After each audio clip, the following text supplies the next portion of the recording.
And I realized I didn't want to wait a whole week to do it because, how should I put it? I realized I didn't want to wait a whole week because,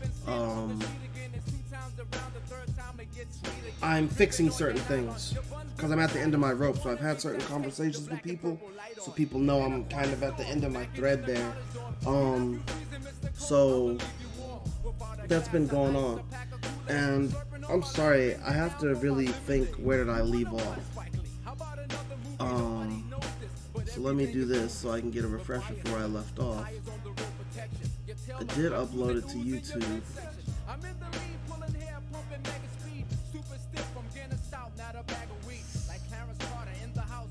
Likes on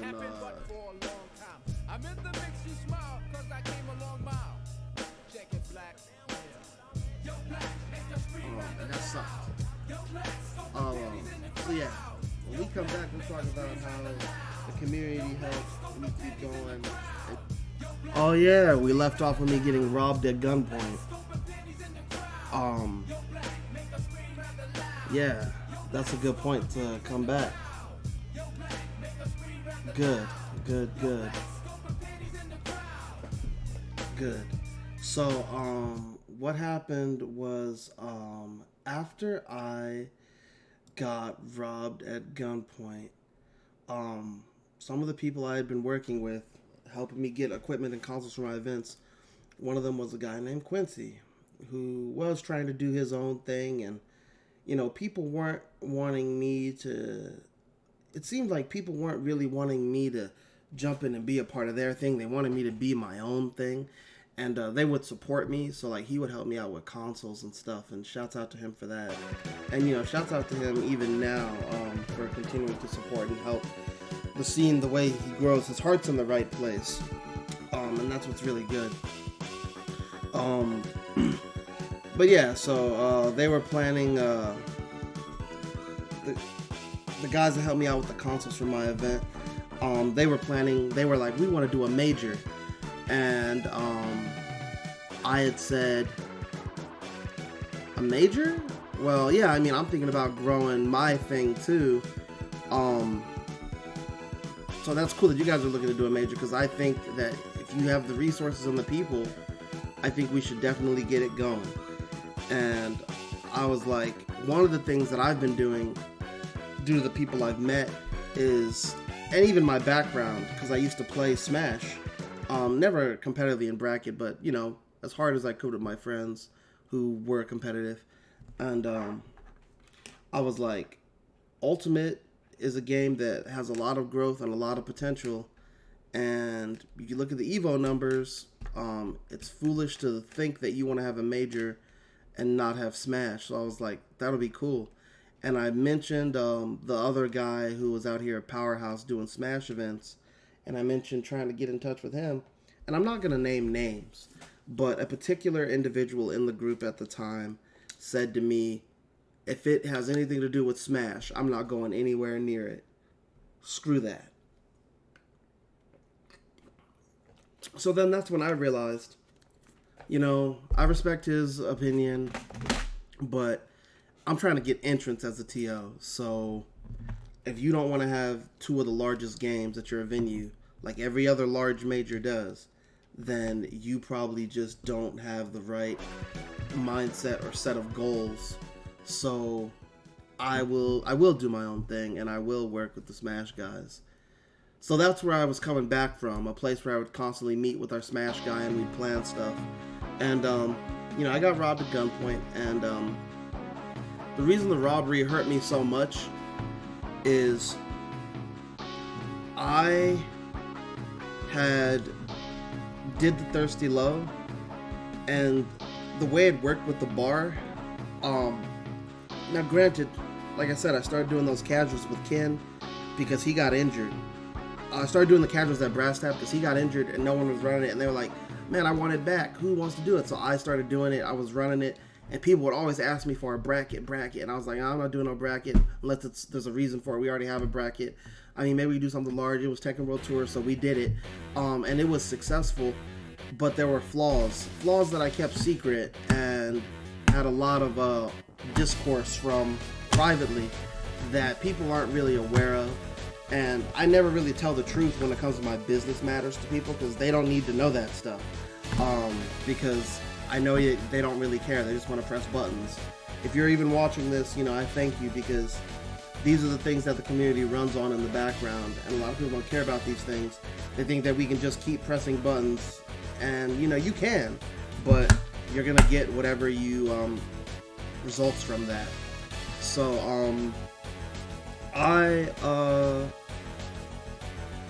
was doing the events and doing it, and there were some bump-ins with certain staff and how certain guests were treating the staff and the values of tipping, all that, and that was the thing I brought to people's forefront. But behind that was another thing.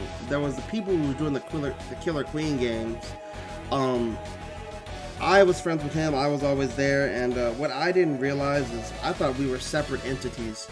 But when I did the big event, I hadn't filled out any paperwork to be making money at the bar, So I just thought this was all just going to be, hey, we'll just talk this out, and I'll just give you the money and you can put it into the books however you guys are going to do that. But apparently he already had some contract with the Killer Queen guy, and I was told that I was in that arcade because of Killer Queen.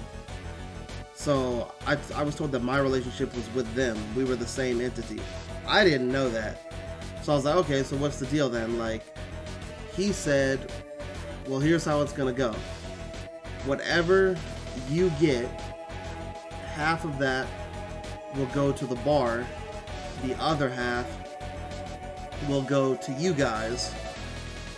So, and I was like, that would go to Joe, the Killer Queen guys. So I was like, what? So initially, I was just trying to make it a $10 event, right? And then for $10, I was going to have it be, 5 to them, 5 to me. And I thought I was going to get that 5 and be happy. No. So when I learned that, I was like, okay, well, I don't want to up this thing to 20 because I'm trying to also be cheap. I like cheap. That gets people in. So I was like, we'll do 15. And I was like, we'll do 15 because what I'm going to do if we do 15 is I'll get 5 to the bar and then 5 for me, 5 for Joe, the other guy. And what I mean by that is obviously there's more math, obviously. Sorry if I'm not explaining it fully.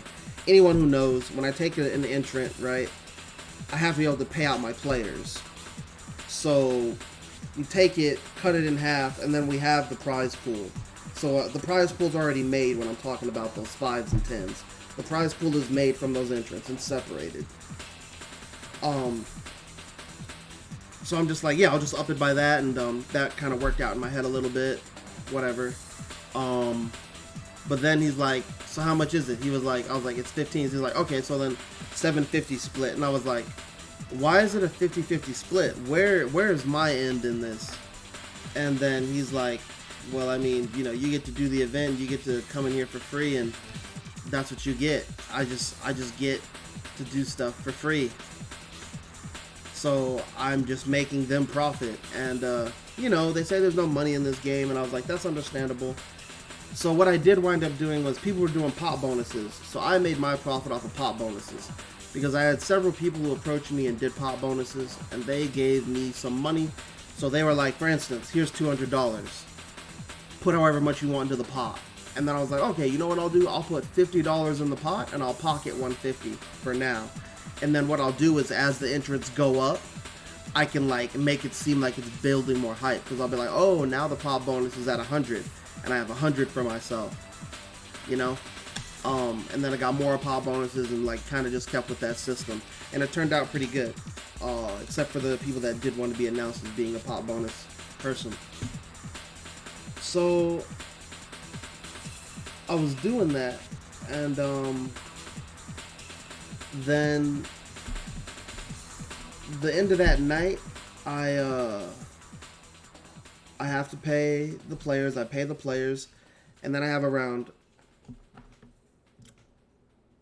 $700 left. And I didn't know that they were gonna split it between Joe and the bar, so I just had the $700. And one thing I had told the staff working is I was like, hey, I know you guys deal with this all the time, so I'm gonna make sure I take care of you guys. That was something I told them. I'm gonna be sure to take care of y'all. So I took my money, I paid the players, and then I took what was left. I went to the bar guy. The guy I always talked to was like, here, man, had the 700. And he's like, what's that for? I was like, this is from the event. This is your guys' part from the event. And I gave it to him. And he was like, hey, man, thanks, right? Good stuff tonight. And I was like, no problem. And then I left. Went to the back where the bar was, where there was the lady who had the tip jar. And I told her, hey, thanks for helping out a lot tonight. And I gave her a $60 tip. I leave, go home, go to sleep, wake up the next day. The manager of the bar calls me and is like, hey, so how many people? I tell him the people, where's the money? I give him the numbers and I tell him that I gave it to the guy at the bar. And his response to that is, well, okay, thank you. Click. Time passes. 10 minutes later, another call. Hey, so I called him and he says that you gave him that money and told him it was tips for him and the staff that night, so they already took it home. So they needed me to come up with $700. Otherwise, business would have been bad between us. So I pulled some strings and borrowed some money, and I was in a hole, and I needed, I was just down bad, just basically pancaking hard. I didn't tell anyone because I didn't want people to know what I went through. I didn't want people to feel mad at the bar or the individuals, and I didn't want to feel embarrassed or, like, you know, that's a huge fumble. So I just wanted to be like, you know, everything went well, and I didn't want to tell anybody what went down. So, yeah, some people, we have a joke that, like, you know, Blasphemous died for our sins. Penance. But that's really, you know, it's kind of what happened. And so it was after that I got robbed. And I was so depressed, and I didn't know what to do. And I told my friend who had helped me out with the money, I was like, it's going to take me a while to get you back, man, because I got robbed. And he was like, look, man, you know what? I've got you. We'll figure this out. And then he makes a GoFundMe. He posted on my socials. And then my other friend, Zick, shouts out to him, he posted on my Twitter. And they helped push it. And then two, or just one big name FGC commentator saw it and retweeted it. And then, like, that saved my life, basically. I was able to pay everything and get all caught up. And no one ever knew how I got ripped off at the bar. But afterwards, how did I feel about it? Well, I was like, man, that was rough, and that's how they treat me, and they're still kind of treating me salty and shady. So I would still run events there, and everything was still good, but I was like, I was doing work because the servers didn't want to service because they weren't getting tips. So I was like, man, they literally took $700 of my dollars, and I still get treated like this. Like, I get it was a mistake, but, like, man, it just feels unfair. Like, and I made a reference. I would say, like, man, I feel like a slave. You know, like, obviously, I'm aware that it's a hyperbolic metaphor. I obviously know I'm not a slave. I live pretty good. But, like, you know, I was like, man, they're working me like a slave. Like, I'm out here doing all this, and what do I get from it? It feels like slave work. So, you know, my friend would make that joke with me. I told a close friend. And again, I'm not going to name names. If you are watching this, you know who you are. But someone asked me what's going on. And I was like, man, I don't know. It's not working out too well. I feel like these guys are racist, man. And, like, I was just being facetious. I guess that's a strong word. I get it. I shouldn't have done that. He's like, wow. I was like, because they treat me like a slave, man. I'm out here, like, just, I don't feel like I'm being treated right. And that's what I meant. but I didn't want to go through that whole backstory because, again, like I said, I wanted to keep that private. So some people think that, and then COVID came. Then COVID came after I got to go to Frosty Faustings, and those commentators who retweeted it, I got to meet them, and they like, oh, I remember you. Yeah. And I told them how they basically saved my life, and I got to meet all those commentators that helped me. And it was Tasty Steve, Yipes, and James Chen. So I got to talk to them all, and I had a very good conversation with Yipes. You know, he says he'll never forget me, but I'll try to link up with him again next time I see him. He's a cool guy. He really enjoyed the story. Yeah, so I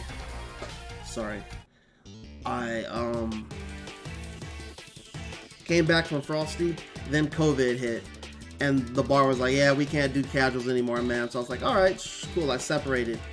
And then time passes and people are wondering, why don't we go back there? Is business okay with them?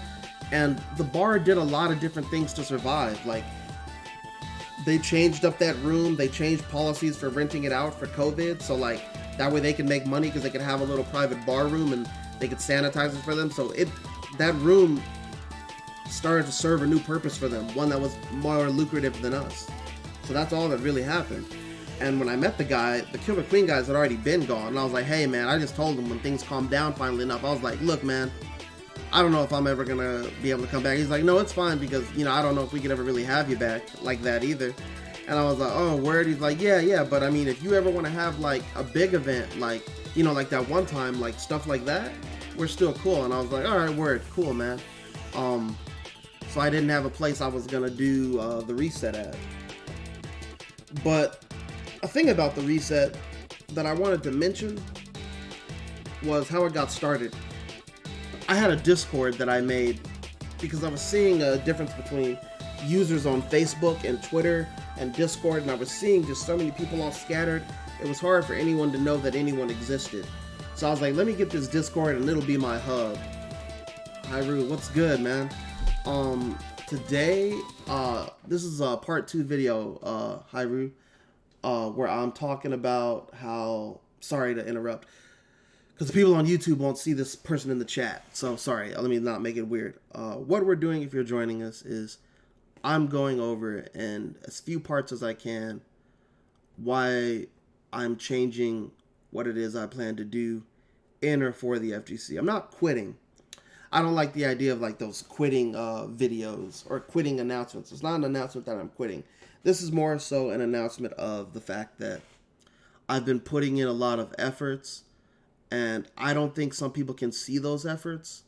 So I'm really just trying to help explain what those efforts are. So then either A, people will see them and maybe be able to make better use of some of the stuff I've helped set up, or they'll understand why it is that I can't keep doing it anymore.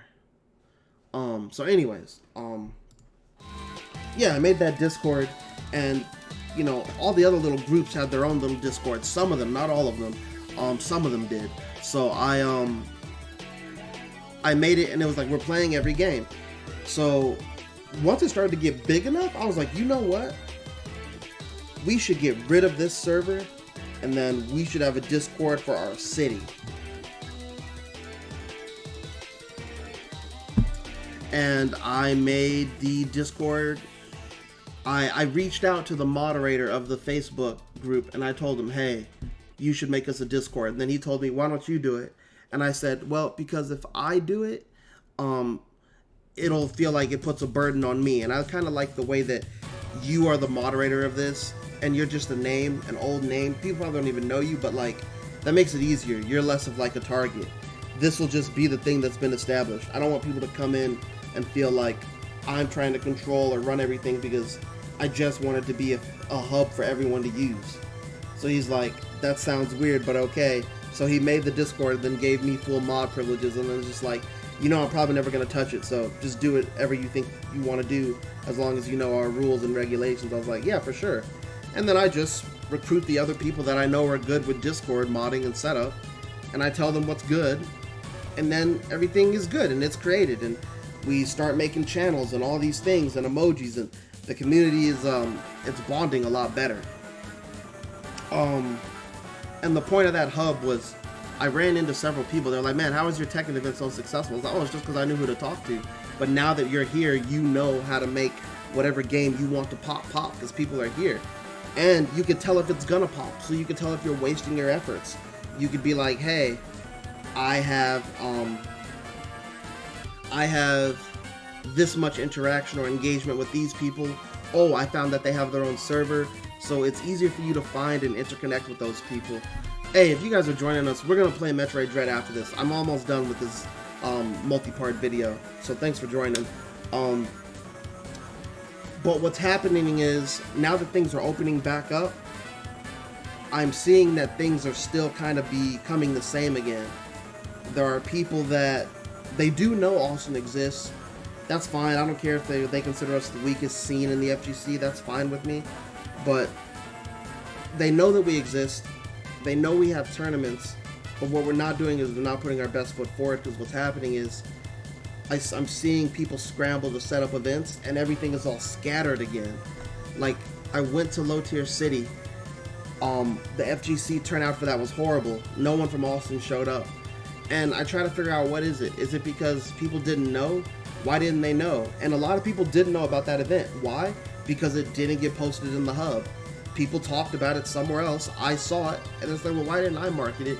The reason that I didn't market it is because I'm not doing free marketing. I'm better than that. If it's your event, right? If you're not involving me in it, I'm not gonna do it. So at the last minute, they told me, hey, by the way, we realized we were supposed to have you on the team. Sorry, we just told you 3 days out, but yeah, man, we wanted you to help us grow this. So they told me 3 days out. So I couldn't really do much at Low Tide City, so I just did my comms and whatever. And we'll come back to Low Tide City in part 3. Because that's really important. But just before COVID had happened, people were stepping on people's toes already. There were multiple events. People who wanted to run a game weren't interacting with the players or the other TOs that were already doing that to strengthen their forces, and it just made no sense. And the last thing I'm going to do today is I'm going to play some videos. I'm going to play some videos that touch on this. Or at least some of my ideas. 1 second. This is where we're going to end it today. We're going to listen to some yipes. One of my idols. And, you know, this guy here, I met this guy at Frosty Fausting. This commentator in the middle, yeah. I had a good conversation with him at a bar one time. But he's going to preach some of that wisdom I heard from him that night. Huge misconception here talk about, which is arcade centers are located within major metro urban areas, right? And they're become the powerhouses. LA, New York City, like Houston, Dallas had something, Chicago. Yeah. These guys have giant urban centers, right? Of course, who goes to a fucking arcade? Kids. Not only kids, but people who can only afford to play games a quarter at a time. Of course it's a more hostile. You're putting your money up every time you want to play. Mm-hmm. You're not putting your money up now. The kids that you know, people want that level of rough. Sometimes people also forget that arcades used to be like a shelter for people who had nowhere else to go. That's facts. 100%. There's a lot more into arcade culture than this whole huff tough, you know, puff my chest out. There was so much more going on. For a lot of people, it was the only place they had to go. People forget that for the most part, when we're up in the arcade, we were outcasts for the most part. We weren't exactly the wave that was going on. We were the outliers, right? You know, the big nerd culture is big now. It wasn't back then, and that weird infusion of, you know, I know what you mean. I know what you mean. The urban infusion into nerd culture, right? Mm-hmm. And that happens in these areas, right? And obviously, look at that. Just the fact that you had to stop and pause and find how you're supposed to say it. That goes to show the difference. You know what I mean? If we were chilling in a room, you could just speak freely. You ain't gonna pause. No. and I think there's some other there's some other topics that are going on here, right? Because think about it. What happens? Look at the color of the people that are in the room when we talk about the arcade culture of the day and the game that was going on. They act like we was going out to fucking shoot each other after the shit was over. Mm-hmm. That's not what was happening. Yeah. And that's we was like break dancers. And pretty much, you know. And I've done that too, but like, it's and a lot of times people misunderstand some of the rough euphemism or the rough language that was done versus that was held once against one another. We were younger. We were in I'm not gonna say a tougher time. That's not really the case, but there's a bit of lack of education, and you know, a lot. I'm playing these clips, the ones I have selected, because what I want to discuss with these is, you notice how he said, you know, we're not trying to kill each other. That energy is why I don't understand why it is that we can't work together. Why is it that if I have everything set up so nicely, and we all are friends and we socialize, why does it seem next to impossible to work together? It doesn't add up. How is this going to change events going forward, right? Like, especially with games that have bad Mortal Kombat, great netcode. But how is that going to change things going forward for like events and people? Like, it's like, fuck, I got to go out here, I got to like deal with the elements, the virus, sickness, you know, physical security at an event. Talking me, I show up, I go double limb. That's crazy. I paid $70 to sign up. I paid, you know, I don't know, $450, $500 for a hotel room, not counting gas, tolls, planes. I paid all this money to get to an event. I paid all this money for registration, all the hours to ground. I just lost 2 games. That's it. I'm done. So I think right now that's like a major burden that's like the challenge, right? That's gonna face like TOs going forward. Are we gonna start now? How we're gonna answer that? How we're gonna make things more cost effective? And when we talk about like grassroots sponsors, corporate assistance, that's like the big challenge now, right? Like I can't ask, you know. These are like some of the things, like a lot of the big questions people aren't asking themselves, right? Like So yeah, as a TO, how am I gonna do anything moving forward? How am I gonna convince people to come and pay or play, or how are we gonna do a major event? You know, how are we gonna get these resources? Where's the funding? The answer is we have to work together. And I literally helped set up a hub for us to do that. And it's just not happening. And it's not even, Franklin helped set up this hub. There's another thing in regards to this that's very valuable that we're going to get into as well in just a quick second. I'm trying to go as fast as I can. I have these timestamps laid out, so that helps. So here's the next one. The next thing I want people to think about in regards to what am I supposed to do when I put the resources out and people still step on each other's toes and act like they don't exist and offer the players mediocre events. And I want us to all learn from each other and become the best in the world. Then I went to Jermaine and I said, Jermaine, I need a website because I want to do this. Listen to how he makes this happen. Listen to how he makes this happen. I want to explain something. Everything I've done, I've just learned it from listening and doing my own research and watching other TOs and watching other scenes. So I try, and then I don't know why it works for someone like Triforce. Arcadia. But listen. Crimo. Yep. That's who I went to first. So I said, Crimo, I'm going to make a team in gamers. And I want us to all learn from each other and become the best in the world. Then I went to Jermaine and I said, Jermaine, I need a website because I want to do this. From there, that's how EMP started. Then I started going, Sanford, I have a team. You know something? I'm going to take your word for it. I'm going to go out and I'm going to try to be good. He's like, that's what I'm talking about. He's like, see what I'm saying? He's like, we brothers. You know, it's a lot of people misunderstand Sanford 100%. I don't understand it. Like, Sanford's a competitor. Like, and that's what competitors are gritty. Michael Jordan's not a nice person.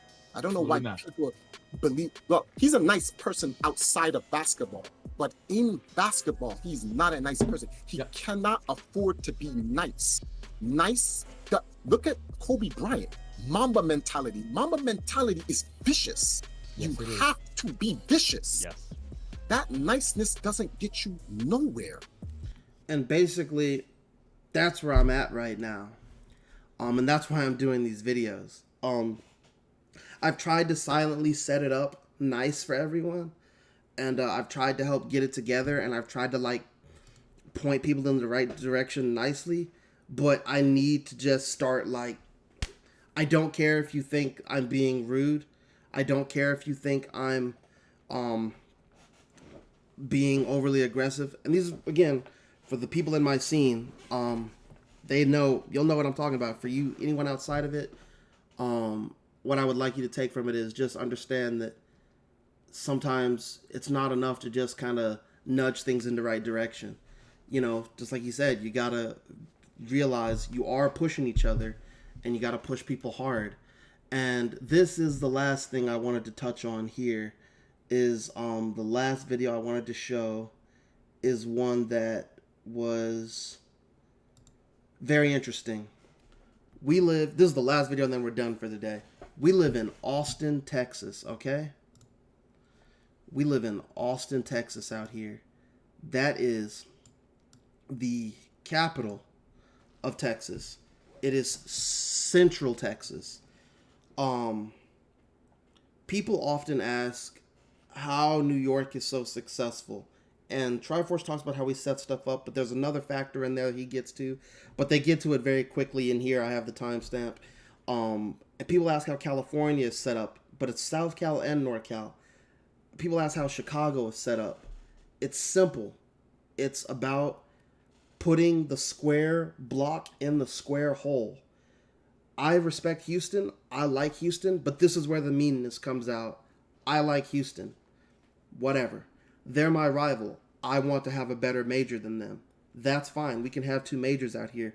But I don't see any reason why ours doesn't blow theirs out of the water because we are better set up to have a major than them. Why? Because we're in the center of Texas, and you will see why that's important.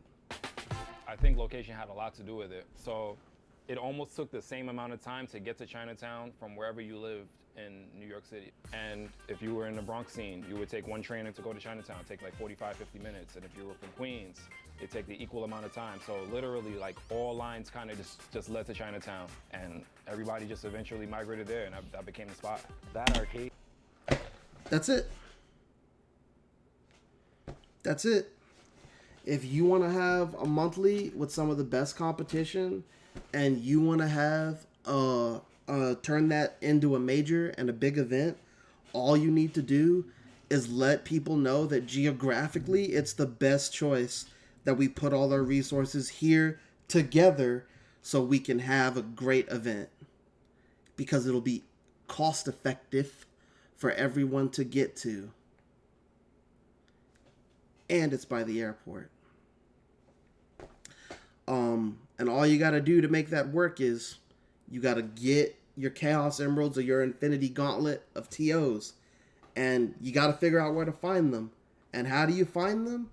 Well, you know, you use good old Blasphemous Black has this Discord server here that has literally all this great stuff in here. Not only that, there's tags for each game people play. It's simple. Just today, here's why it gets me mad. We have that monthly event coming up this Saturday. This is where I'll end it. The monthly event is coming up this Saturday. The last two have kind of been rough. This one looks like it's going to be the roughest. And I said, you know what the problem is? I still don't understand why we're not using TOs from Austin. And he's like, because they're not volunteering. And he said, I was like, why are they not volunteering? I was like, because they don't know about the event. How do they not know about the event? Why don't you post it in here? Oh, I do post it in here. Okay, but you don't tag anyone. You just post it. This guy here, the TO for Guilty Gear, he didn't know that he doesn't know why this guy hasn't hit him up. And this is what I'm talking about. So now we're having our monthly event featuring Guilty Gear, where some TO from out of town will be running it, and then the following day we're gonna have the Guilty Gear Weekly as scheduled. Which one are people gonna go to? The one with some rando with a TO that probably doesn't bleed the same blood as us? Or are they gonna go with the person that they know and respect? Think about it. Anyways, that wraps up this video, and I'm gonna end the stream.